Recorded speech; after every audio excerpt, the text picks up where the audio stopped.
trained under the slogan, "No Kings."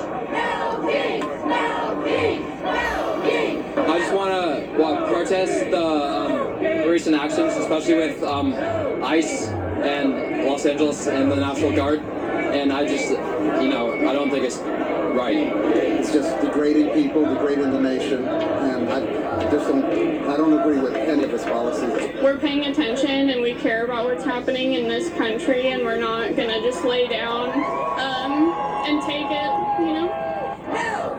The large group breaking out into chants, echoing their plight for change to what they're seeing unfold across the nation.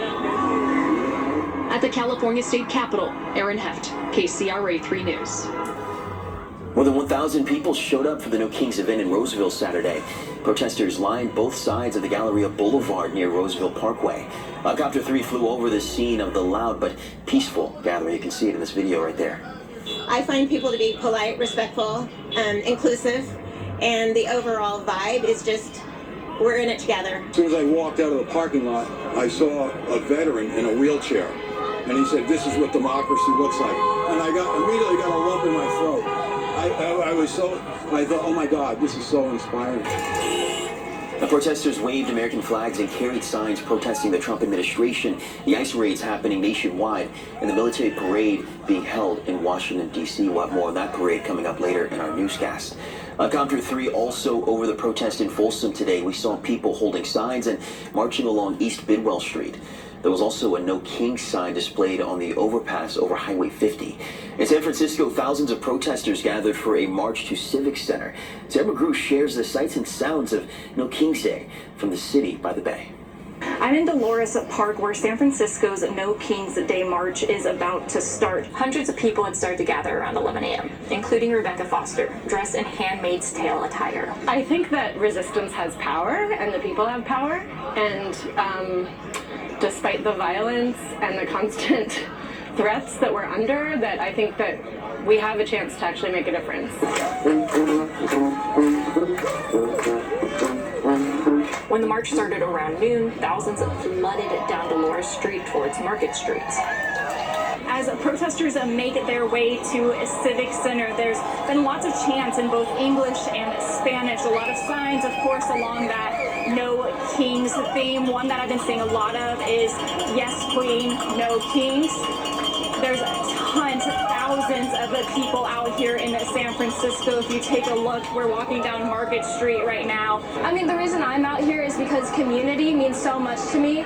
In addition to showing opposition to President Donald Trump, many spoke out against the ICE raids we've seen in California and across the country. It means your fight is my fight. I'm born and raised here, but a child of an immigrant, and I'm here to support everyone else who's going through a really hard time seeing this.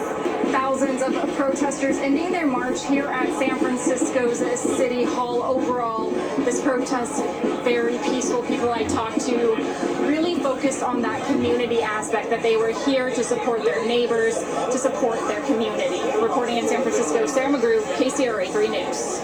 Sarah, thank you. And I want to show you this. Take a look at your screen if you can. We talked about this being across the country. Well, this is a look at where organizers say they had planned more than 2,000 demonstrations today. Now, of course, there's no way to know how many of these actually happened or drew large crowds like what you've seen so far, but this just shows how widespread the No Kings protests could be today. In Minnesota, State Patrol and Governor Tim Walz are asking people not to participate in No Kings protests today after one lawmaker was killed and another was hurt in a shooting. State Patrol posted a photo on social media showing pieces of paper that say No Kings were found in the shooting suspect's vehicle. The No Kings protest in St. Paul had already begun before that announcement. Democratic Representative Melissa Hortman and her husband Mark were shot and killed following an earlier shooting that injured Democratic Senator John Hoffman and his wife Yvette. Law enforcement say these shootings were targeted. Police say they're searching right now for 57-year-old Vance Bolter. Authorities say he dressed like a police officer to gain access into the legislators' homes. Their homes are only 9 minutes apart. They're calling the shooting politically motivated. Police say they found what they believe to be a manifesto inside the suspect's car with nearly 70 names, including lawmakers and abortion providers. The question was, is the manifesto and the information that we have received as their motivations. We are working diligently on that. There's certainly some indications within that, but there's not specifics enough. We have been, this is a very active and fluid investigation. Throughout the day, as you've been waiting, and these teams have been out working out in the field, and they have been gathering more documents and information. State Senator John Hoffman and his wife are out of surgery and are expected to survive. We're taking a look at President Trump's military parade. We have a live report from Washington, D.C. with the sights and sounds from the Army celebration in our nation's capital.